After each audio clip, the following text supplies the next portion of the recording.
suñu liggéey dañuy jëkk gërëm yàlla ndax daaw fóote nañ ko egsi fii tey budget bi vraiment ñu ngi remercier ñu ngi gërëm bu baax a baax conseil municipal de Morlan yëpp maanaam ñi fi ci bokk mais gërëm aussi borom dëkk yi gërëm aussi maanaam président groupement yi groupement jigéen ak xale yi mais gërëm waa Morlan yëpp ndax lii tàmmal nañ ko depuis le mois d'octobre maanaam ouverture de la session budgétaire par le vote du compte administratif de 2017 mais aussi par donc l'orientation budgétaire donc yooyu yëpp jaar nañ ci di waajal avec donc les autres services de la commune ba ñu yegg fii tey donc tey dañu ñëwoon nag indil maanaam conseillers yi lu ñu leen waajal donc budget bi envoyé nañ ko conseillers yi donc ñëpp pour que ñoom ñu lire ko à temps bu ñu ñëwee tey dañ doon lire pour que ñu expliquer aussi li ci nekk donc koo xoolee budget bi donc lu presque jege na milliard ndax milliard bi mu ngi manqué rek presque fanweeri million ak juróom-ñett donc yooyu wane na ni commune Morlan jóge na fa mu nekkoon ñun dañ doon am ay budget peut-être 3 millions temps commune rurale 4 millions 5 millions mais léegi ñu ngi presque jege milliard bi loolu dafa wane rek maanaam commune bi mu ngi jëm kanam donc comme mu ngi jëm kanam tamit ñu góorgóorlu pour que ñëpp ànd pour que Morlan gën a jëm kanam te ci loolu tamit budget bi boo xoolee tamit maanaam dañuy investir maanaam ci tabax ak yooyu moo ëpp maanaam liy doxal commune maanaam fonctionnement parce que boo xoolee budget bi bu dee téeméer la juróom fukk yi ak ñaar yëpp day dem ci investissement ñeenti fukk yi ak juróom-ñett yi mooy dem ci fonctionnement loolu dafa wane ni maanaam vraiment ñu ngi commune baa ngi dox mais aussi ñu ngi investir ci investissement yi tamit boo xoolee lii gën a feeñ ci budget bi maanaam mooy dañoo gën a jàppale xale yi ndaw yi pour que parce que dañu gis ni foofu la ñu war a liggéey maanaam xale yi ak ndaw yi dañu war a liggéey parce que foofu boobu ngay soppi Morlan suba foofu ngay liggéey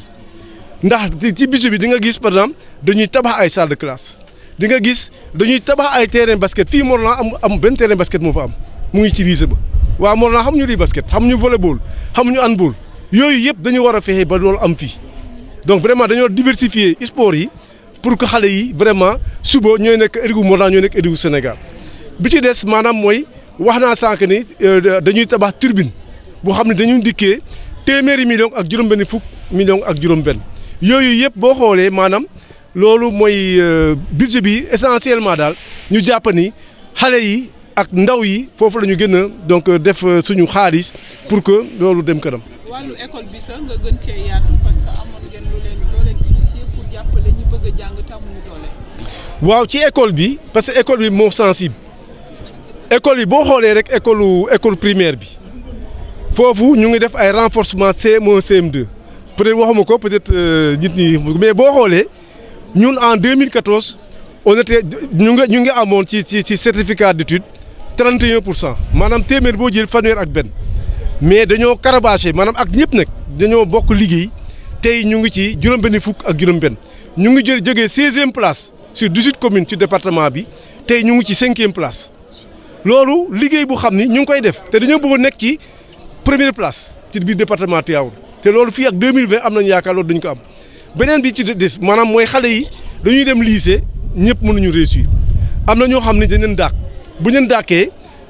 créé nañu ñaari structure benn bi mooy centre de formation professionnelle technique am na ñoo xam ne ñu ngi foofu di jàng par exemple ñaw am na ñoo xam ne ñu ngi foofu di jàng togg hôtellerie am na ñoo xam ne ñu ngi jàng maanaam mbay ak sàmm yooyu yëpp am na fa te boo xoolee actuellement fukki xale ñoo jaar ci centre de formation am CAP fukki xale yooyu ñu ngi def seen BEP à Maurice de la Fosse commune moo leen fayal bourse yeneen xale yu xam ne dañuy def restauration yëpp ñu ngeen fayal aussi benn bourse à IFA maanaam benn école boo xam ne day former xale yi en hôtellerie donc ça veut dire que ñu ngi gunge xale yi donc bu baax a baax pour que xale yi Morlan yi ku xam ne jàngul sa waajur ñoo ko bëgg ku jàngul parce que bu nekkee ni ku jàngul rek sa waajur ñoo ko bëgg te bëggatuñu aussi doomu Morlan jógee fii di dem Dakar di def ay métier bon pour mu noon vraiment dañ ko war a dàq biir Morlan ndax xale boo xam ni réussirul école mën na def centre de formation wala mu dem ci école sociale bi mu am fa lijaasam mu kon na jàngam vraiment côté boobu tamit vraiment ñu ngi ciy def effort yu rëy ci wàllu fonctionnement parce que wax naa sànq ni bourse yi rek dañuy joxe presque lu mat 27 millions de bourses maanaam ñaar fukki millions ak juróom-ñaar ci bourse vraiment ñu ngi ci def ay efforts yu de ci wàllu jàngu xale yi. mais fan la commune bi xalaat a jëlee alal ji mu bëgg liggéey. alal bi dans un premier temps bon li ci ëpp peut-être ci frais de bornage yi parce que ñu bari dañuy ut ay kayitu terrain soit tool la wala yu mel noonu mais bi ci des mooy maanaam impôt bi yi xam ni entreprise yi xam ni nekk nañu fii war nañ ko fay loolu vraiment war nañ ci góorgóorlu looloo tax depuis daaw taxawal nañu benn département bu xam ni loolu mooy liggéeyam xale yi bu ñu jógee dañuy wër dëkk bi xool ban entreprise kuy tabax amoo autorisation de construire ñu arrêté la loolu mooy seen liggéey xale yooyu tamit ñu ngi dugal xaalis bu baax a baax ci commune bi te am nañ yaakaar ni ak suñu lëkkaloo ak trésor ak impôt et domaine entreprise yu bëri bu ñu fayee am nañ yaakaar ni fii ak ñetti at ci kanam suñu budget dina dépassé 1 milliard soobu yàlla. su ma la déggee entreprise yi dafa mel ni dugaluñ dara ci gafaka mairie bi. bon dugaluguñu loolu mooy dëgg bi maa ngi fàttaliku entreprise bi bu fi amoon muy usine d'eau minérale bi Fontaine voilà Fontaine fii la nekkoon mais Fontaine pour ñu fay ñu ñaari millions kese xam nga ñett millions il a fallu que impôt et domaine benn gaa mu tuyaawul ñu gaare seen oto yi ñu soog a fay c'est que ñoom entreprise yi dañuy bañ a fay foofu tamit état bi moo ñu war a jàppale. parce que ce sont les services de état yi ñoom ñoo ñu war a jàppale pour recouvrer maanaam suñu impôts yi donc je pense am naa ci yaakaar parce que vraiment temps yi moom vraiment suñu lëkkaloo ak trésor suñu lëkkaloo ak impôt et domaine am nañu yaakaar ne dina am ay vraiment ay résultats yu am maanaa ci wàllu fayeku impôt bi. coowal tool bi fi amoon fu mu toll. bon coowal tool boobu am nañ yaakaar ni dina saafaaru am nañ ci yaakaar ndax am na réunion bu amoon keroog fale Tivaouane bu xam ni sous-préfet mu nga fa woon mais service technique yeeg ñëwoon nañu bu ñu ñëwee te lu ñu jàppoon ci ñu tënkoon daal maanaam mooy ñoom dañu waroon ñëw maanaam mercredi maanaam service technique yi toog ak borom tool yi ak commission domaniale pour que ñu seeti biir projet bi fu ñu leen war a caser maanaam bu dee da nga am 1 hectare sa tool ñu fexe ba 1 hectare boobu nga amaat ko ci site boobu mais l'essentiel est que ñoom ñu bañ a gêner projet bi bañ leen gêner loolu daal am naa yaakaar ni. ñoom waxtaan bi alal ba la woon mais beneen partie bi maanaam ñi xam ni ñoo bañ ñoo waxoon ni duñu mën a ñëw mercredi donc ñu ngi respecté donc décision boobu am yaakaar ni fan yii ñëpp nañ ñëw pour ñu daje. mujj Saliou Mbengue laa tudd maa ngi dëkk Luxus ñun ñooy kuréel bi nga xam ne ñoom moom suuf si nga xam ni moom la ñuy jox projet qualité fruit. kuréel boobu bi ñu tekkee kuréel aussi ñun ñoo jiite kuréel boobu léegi ci gàttal mooy projet boobu bon ñun dañoo nekk ci village bi di yëngu ci village bi ñu gis ni village bi aussi jafe-jafe am na ci wàllu développement léegi am benn promoteur bu ñëw fii soxla liggéey ak ñun bi mu ñëwee sunu benn mag bu tudd Alex Mbeng la giseel Alex ne ko da nga ñëw Morlan pour ñu xool gis naa sa liggéey jas li nga liggéey foofu bëgg naa mu ñëw Morlan mu ñëw fii bi mu ñëwee fii Alex yóbbu ko ci kilifa yi ci monsieur le maire ne ko da ngay dem ci dëkk yi nga waxtaan ak waa village yi c'était mois de mars 2016 ñu ñëw mois de mars 2016 suñu chef de village ànd ak moom dem ci suuf si mu xool xam ni lii arrangé na ko chef de village ne ko da ngay dem ñu waxtaan ak waa dëkk bi léegi chef de village woote réunion mois de mars ñu waxtaane loolu dëkk bi solo affaire bi ñu ne comme lii ñu ngi koy doog a jot léegi nañ toog ñu waxtaan bi mooy est-ce que dinañu arranger wala duñu arranger ñu doon étudier loolu ñu def ci réunion mois de mars ñu def ci réunion mois d'avril 2016 ñu defaat ci réunion le 9 mai 2016 ñetti réunion yooyu dëkk yi toog waxtaan ku yëpp ba ñun ñëpp ñu d'accord ni lii arrangé nañu baax na ci dëkk bi li mu indi développement la ci dëkk bi li mu indi njëriñu dëkk bi la ñu d'accord woo suñuy conseil woo suñu chef de village woo notable dëkk bi ne nañuy wax monsieur le maire ne ñun waa village ñun d'accord nañ ci projet bi li tax ñu d'accord ci mooy dañuy indi lenn dafa ñëw di waxtaan ak sunu monsieur le maire pour naka lañ koy tëggee convention yi nga xam ne moom la ñuy d'accord ci projet bi parce que projet bi projet partenariat la promoteur bi day ñëw ñu jox ko suuf mu jël xaalisam ñu waxtaan ak ñoom pour liggéey ak ñoom lépp lu ci maire wax wala lépp lu mu ci def ak lu mu signé ak moom ci ñun ñii la jóge ñun ñoo toog ci village yi waxtaan ci village yi d'accord ci village yi jox sunu avis monsieur le maire doo ko joxe projet bi te li tax ñu joxe projet bi mooy gis nañ ni projet bi baax na ci dëkk bi benn dina wàññi semence bi ci dëkk bi dina yokk développement dëkk bi te da nga gis doomu dëkk bi dañuy jóg fii exhorté dem ci àll ba di wuti lu ñuy liggéey léegi bu fekkee ne ferme agricole bu amee fii nga xam ni projet bi prévoir na pour employer 2000 à 3000 personnes gisuñu lenn lu dul naa accueillir ko ak jàmm pour teg ko ci dëkk bi pour nit ñi mën a développer suuf si wax ji nag bari nañ ci lu ne mais liñ ci xam mooy ñun borom tool yi ñun ñoo toog réunion waxtaan ne lii mu indi nii arrangé nañu monsieur le maire dugal ñu si lii ñu dugg ñoo si dugal suñu bopp te boo gisee loolu nag dëkk yi sekk projet bi yëpp diggante Njaay bopp Luxus Folom ak Fulun projet bi 350 hectares la tool yi fa nekk yëpp 200 nit ak fukk ak ñaar joxe nañu seen suuf d'accord ci projet bi loolu moo tax ñu jël suuf si jox ko tubaab bi léegi nag li ci mën a nekk yëpp mooy ñun projet bi ñu ko jàmbaree convention dañu ne premier employé bi mooy main d'œuvre locale bi ñi siy liggéey si dëkk bi la ñuy nekk ñu xool loo tëgg convention ñu d'accord ci projet bi lenn ñu dem ba ci biir ñu ne léegi nag ñan ñooy liggéey ci projet bi ñu ne boo fa amee tool joxe sa tool dañ la jëlal sa benn au moins benn nit employé ko embauché ko sur 350 hectares yi képp ku fa joxe sa tool dañ la embauché kenn nit au moins lu mu néew kenn nit liggéey bi nag mi ngi ci priorité bi doomu village bi la ñu njëkk jël ñi moom tool yi léegi nag ñu doog a dugg Morolandais yi nga xam ni ñoo dëkk ci Morolan ñu doog a génn au niveau national ñu joxe liggéey yi bi ñu waxtaanee loolu yëpp ñu dem ci diggante bi ñu xool baax na ñu ne nañu natt suuf si bi ñu demee di natt suuf si nag premier jour bi ñu natt suuf c'est le 17 octobre la ñu commencé natt suuf 2016 ñu nekk ci suuf si di natt ba le 19 novembre ñu woote ensemble général ci diggu dëkk bi ñu ne kat comme projet bi nit ñi d'accord nañu natt nañ suuf si ñu xool def première bilan étape bi ñu def maanaam première étape bi ñu ne 104 personnes 105 personnes joxe nañu seen suuf natt nañ ko ci ku ne bu ñuy natt suuf si yaay jiitu chef de village topp ci wala délégué chef de village bi wala conseiller domanial topp ci ak géomètre bi nga natt suuf ba mu tëj boo ko tëjee ñu ne la kii tur ban la ñu defal tur diw ñu def tur diw def sa surface génne bi ñu defee plan bi ba pare ci loolu nag la ñu ne projet bi léegi nag kañ lay commencé ñu ne léegi nag ku ci ne hectare bu ne convention bi nee na dina la jox ndàmpaayu 500 000 francs dina employé kenn ku ne tool bu ne ku ne kenn nit te dina investir ci wàllu social dina investir ci éducation dina investir ci wàllu santé dina investir ci wàllu femme dina investir ci wàllu jeunesse sport yoo ak environnement yooyu yëpp ci impact social bi projet bi dina ci investir ci biir loolu naka la ci investir rek ñu xool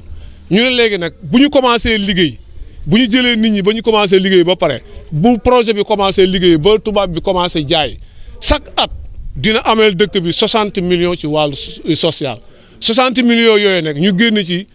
30% yoo xam ni borom tool yi joxe seen tool dañuy séddoo 30% yi mu nekk 18 millions sur 60 18 millions yi boo xoolee hectare bu ne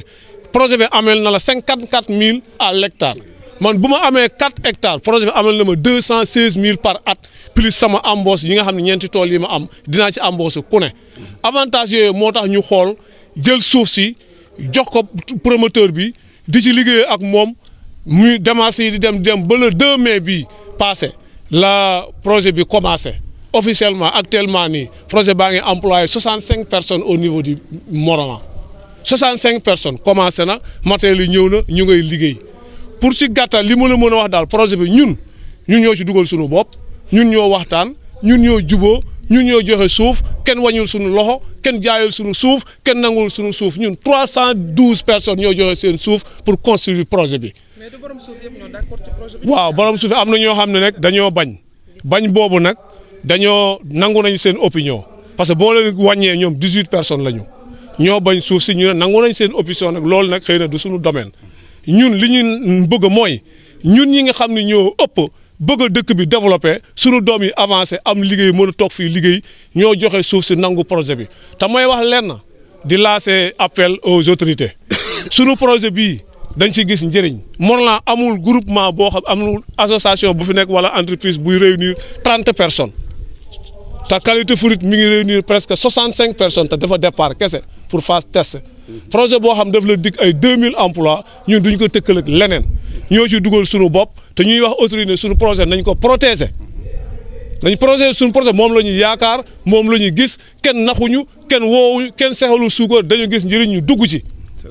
ñu wax sous-préfet commencé moom monsieur Baylo Ba sous-préfet Pambar ba autorité étatique ba ci Macky Sall nañu protéger suñu projet nañu protéger suñu projet moom la ñuy yaakaar moom la ñu xam ñoo ci dugal suñu bopp suñu njëriñ la ñu gis moom la ñuy def moom la ñuy def tey moom la ñuy def ëllëg du monsieur le maire du keneen nag ñoo ci dugal suñu bopp. Très bien. Merci de bon Dieu, mais je remercie aussi le conseil municipal, tous les membres du conseil, mais aussi les chefs de village, les présidents des groupements, des femmes, des jeunes, en tout cas les populations de Morlan dans leur ensemble qui suivent de très près le budget. Et comme vous venez de dire, c'est un budget donc, qui s'élève à près de 960 millions, donc près d'1 milliard. Donc essentiellement quand même axé sur des investissements, puisque les investissements font quand même 52% et le fonctionnement fait 48%. Donc si vous voyez aussi au niveau des investissements, donc nous avons mis l'accent sur l'éducation, la jeunesse, le sport, essentiellement. En tout cas, nous avons misé sur les jeunes, les enfants, parce que nous savons aussi que c'est là qu'il faut travailler pour demain, donc faire évoluer la commune de Morlan dans le bon sens. Donc vraiment, essentiellement, je remercie les conseillers pour avoir voté à l'unanimité. Il y avait 30 conseillers présents et tous ont voté. Il n'y a ni d'abstention, ni personne n'a voté contre. Ça veut dire quand même que tout le monde est d'accord sur le budget. Voilà, je pense que c'est une bonne chose. Priorité à l'investissement, mais l'investissement dans quoi exactement pour les jeunes et les enfants? Bon, dans la construction des salles de classe, à Morlan, ce que nous voulons, qu'il n'y ait pas d'abri provisoire. Chaque année, nous changeons donc tout ce qui est abri provisoire, on change. Donc il y a aussi les murs de clôture.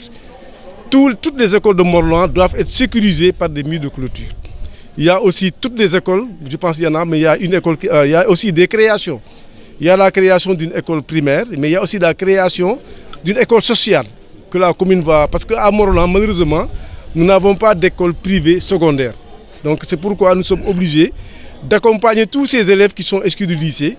Parce que souvent, quand ils sortent quand ils sont exclus du lycée, ils doivent aller à Thiès ou à Dakar, parce que les parents n'ont pas forcément les moyens pour, pour que les enfants séjournent dans ces lieux. Donc c'est pourquoi nous sommes en train d'accompagner les enfants pour qu'ils restent à Morlan. Et cette école est en train de faire des résultats. Puisque l'année passée, il y a eu 16 élèves qui ont eu le brevet. Il y a des élèves qui étaient cherchés du lycée, mais à travers cette école, ils sont revenus au lycée parce qu'ils ont fait l'entrée en première, l'entrée en terminale et ils sont revenus au lycée. Donc je pense qu'en tout cas, c'est une école qui est là. Donc essentiellement, il y a aussi le stade. Nous sommes en train de faire un stade moderne, donc avec une tribune qui va nous coûter 166 millions. Donc c'est pour dire que, voilà, donc vraiment nous avons misé sur les jeunes, nous avons misé sur les enfants, pour que Morlan, d'ici 20 ans, 30 ans, devienne quand même la commune, une des communes en tout cas les mieux, les plus en vue dans le Sénégal. Près d'1 milliard de budget, vos sources de recettes, de financement, c'est quoi? Bon, c'est essentiellement les frais de bornage, mais nous avons mis l'accent aussi parce que nous avons mis en place un département fiscalité, donc qui va se mettre au travail et qui a déjà commencé, donc vraiment, et qui va recouvrer les taxes où elles se trouvent. Parce qu'il y a des entreprises qui sont là, il y a l'impôt minimum fiscal, il y a vraiment beaucoup de taxes qui sont là, parfois ignorées des communes, et je pense que les communes doivent mettre l'accent sur ça pour que quand même, voilà, les communes soient autonomes financièrement. Je pense que si on a créé des communes, ou d'abord les communes, c'est pour que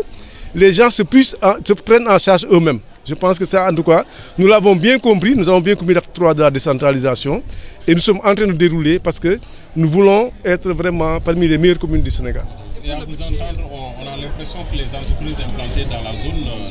ne contribuent pas beaucoup. Non, elles ne contribuent pas beaucoup. Elles ne contribuent pas beaucoup, mais il y a des démarches en cours avec les impôts, le service des impôts et domaines, le trésor. En tout cas, les choses sont en cours avec le département fiscalité pour que les entreprises nous payent ce qu'elles nous doivent. Là, je pense que nous, on ne commande pas. C'est vrai qu'il y a Dangote quand même qui va nous construire un poste de santé à Fouloum dans le cadre de la RSE, responsable sociétaire de l'entreprise. C'est bon, mais qu'on nous paye ce qu'on nous doit. Je pense que la RSE, c'est bon, mais ce qu'on nous doit, qu'on nous le paye. Ça, je pense que... Bon, pas exactement, parce que là, les gens des services des impôts et domaines sont en train de faire le travail pour nous aider en tout cas à recouvrer la patente que les entreprises quand même doivent nous payer. Et je pense aussi qu'il y a des camions, il y a des carrières ici. Les camions ne payent rien. Voilà, les camions aussi doivent payer. Si elles ne payent pas, on va prendre les... Hein? Est-ce qu'on peut avoir une idée de votre niveau de recouvrement fiscal pour le budget écoulé? Bon, le budget écoulé, on n'a pas beaucoup recouvré, sincèrement. Parce qu'on venait juste de mettre en place le département fiscalité. Il y a eu beaucoup d'efforts. Il y a eu beaucoup d'efforts, mais quand même, on pense que cette année, vraiment, les choses sont en train de s'huiler, en tout cas d'être plus... sont en train de se mettre en place. On espère que cette année, vraiment, on va... Quand je dis cette année, c'est l'année 2019. On espère quand même en 2019, on va beaucoup recouvrer du point de vue impôts, quand même, qui doivent entrer donc, dans le budget de la commune de Morlan. Bon, il y a eu une réunion qui a eu lieu à Tivaouane le lundi, je pense. Le jeudi, voilà, il y a une réunion qui s'est passée là-bas. Une réunion initiée par le sous-préfet et moi-même. On a initié une réunion avec tous les services compétents du département. Et les services devaient venir pour identifier le site où recaser donc, les gens qui ne sont pas d'accord avec le projet. Voilà, donc ça veut dire qu'il n'y a pas de problème, quoi. Donc si certains disent qu'on a vendu, si on avait vendu, on n'osait pas quand même demander à l'entreprise de recaser ces gens-là. Ça veut dire que ça a été juste une affectation. On peut négocier pour que tout entre dans l'ordre. Mais malheureusement, il y a l'autre partie qui dit qu'elle n'est pas encore prête. On respecte cette position. Mais en tout cas, une chose est sûre, ce que nous souhaitons dans la commune de Morlan, c'est la paix. Rien que la paix. Il y avait deux interpellés ou est l'affaire? Bon, ça c'est un dossier de judiciaire que je suis un peu de loin. Je pense que j'ai appris que demain ils sont convoqués au tribunal. Le procureur va les entendre demain encore. Ce que j'ai appris, ce que je dis là, je n'en sais rien. C'est des choses que j'ai entendues dans la rue. Voilà, c'est ce que je peux vous dire. Donc vraiment, c'est un dossier judiciaire qui suit son cours. Je pense que ce sont les choses donc se dérouler normalement. Moi, je m'appelle Joséphine Thiomban. Je suis la responsable des femmes au niveau de Morlan. Je dirais même au niveau de la paroisse de Morlan. Donc, nous avons commencé ce projet. Comment? Nous, femmes catholiques de Morlan, nous avons pris la décision d'aller voir parce que nous avons entendu dire que au niveau de Dias, il y a un projet. Nous avons quitté le Morlan. À ce moment-là, moi, j'étais active. Je travaillais à l'école. J'ai pris la décision sur moi de demander la permission et d'aller avec mes femmes, le bureau des femmes et le curé de la paroisse pour aller visiter ce projet. Nous sommes allés, nous avons visité le projet. Et lorsque nous avons visité le projet, nous avons dit que, et pourquoi pas au Morlan? Parce que ça, c'est possible. Nous avons un sol riche. Nous sommes venus. 2 jours après, les gens de Quality Fruit, de Dias, sont venus et ils nous ont demandé après moi. Je suis allée à la paroisse. Ensemble, nous leur avons dit il faut aller au niveau de la mairie parce que nous n'avons pas le droit d'indiquer à qui que ce soit une terre. Mais il y a possibilité d'exploiter la terre. Et c'est ainsi que que ces gens-là ont fait des démarches avec la mairie, avec monsieur Alexis Mbeng, qui est un ancien inspecteur de police à la retraite et qui a beaucoup œuvré pour le Morlan. Et de là maintenant, comme il l'a si bien dit, les réunions ont été faites au niveau de chaque village concerné par le projet. Beaucoup de gens sont d'accord. Donc, si on vous dit qu'il y a seulement 18 personnes qui ne sont pas d'accord, effectivement, c'est vrai. Et sur ces 18 personnes, il faut savoir qu'il y a des gens qui ont pris les terres d'autrui, donc comme sous forme de bail, depuis très longtemps. Cette terre qui, aujourd'hui, doit être exploitée, a été laissée en rade pendant des années et des années, je peux dire même 40 ans. Moi, Joséphine Thiomban, je peux dire 40 ans. Moi, j'ai une parcelle là-bas. Et je peux vous jurer que la parcelle que je détiens là-bas, ça fait presque 40 ans qu'on ne l'a pas cultiver, un autre peut vous le dire, un autre encore peut vous le dire. Donc, si nous avons fait cela, pourquoi? Nous avons vu que nos braves femmes quittent le Mont-Rolland à 4 heures du matin pour aller travailler à Diass ou bien à Sébikotane. Et maintenant, si ce projet-là vient, tu quittes ta maison à 7 heures, tu vois tes enfants, tu te lèves le matin, tu prépares le petit déjeuner pour tes enfants qui vont aller à l'école. Mieux encore, tu peux préparer le repas de midi avant de partir. Les femmes qui travaillaient à Diass, elles se levaient à 4 heures du matin pour préparer le repas de midi avant d'aller au travail. Donc, si aujourd'hui, on dit que nous voulons un Sénégal émergent et que nous ne voulons pas travailler, nous ne voulons pas laisser les gens travailler, alors qu'est-ce que nous voulons? Que voulons-nous? C'est une question que je pose à la presse. Que voulons-nous exactement? Nous ne voulons pas donc le développement du Sénégal, nous ne voulons pas le développement de Mont-Rolland. Donc, la meilleure solution, c'est de laisser les gens travailler. Et nous sommes convaincus que ce projet-là va voir le jour, parce qu'il a déjà vu le jour et va continuer. Nous allons persévérer dans le travail que nous faisons. Moi, je suis à la retraite, mais puisque j'ai amené mes femmes au projet, je vais avec elles au projet. Je ne vais pas retourner, faire demi-tour.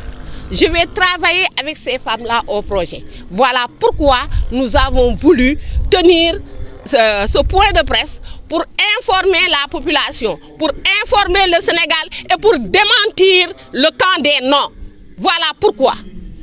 Maintenant, qu'advienne ce qui pourra. Mais nous allons continuer à travailler. Je vous remercie.